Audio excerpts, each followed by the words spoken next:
Si tratta del secondo blitz straordinario nelle case di riposo e nelle strutture per disabili delle 9 ULSS del territorio regionale, controlli a sorpresa voluti dalla Regione per valutare ed accertare i servizi per gli ospiti e lo standard di qualità. In 6 mesi abbiamo controllato una struttura su 5 in Veneto, allargando questa volta anche alle strutture per disabili, quindi sia le comunità di alloggio, quindi le comunità residenziali, sia i centri diurni, quindi quelli semiresidenziali. Gli ispettori regionali si sono presentati in 18 case di riposo per un totale di 2.439 posti letto e in 19 strutture per disabili, tra centri diurni e comunità alloggio per un totale di 322 posti.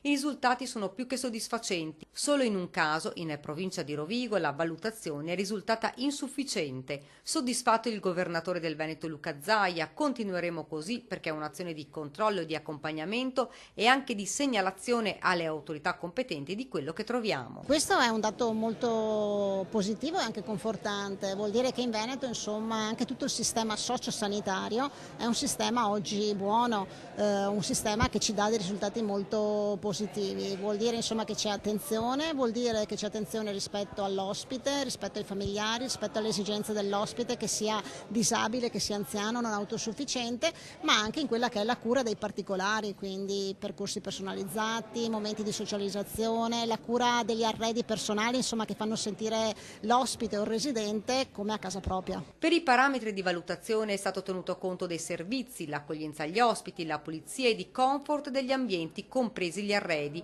fino all'adeguatezza delle aree esterne e il loro utilizzo. Le criticità più ricorrenti per le 18 case di riposo sono le segnalazioni di limitata areggiatura, punti di umidità, pulizia carente e impossibilità di personalizzare le stanze con i propri oggetti. Positivi invece tutti i parametri relativi al personale e alle cure rese agli ospiti.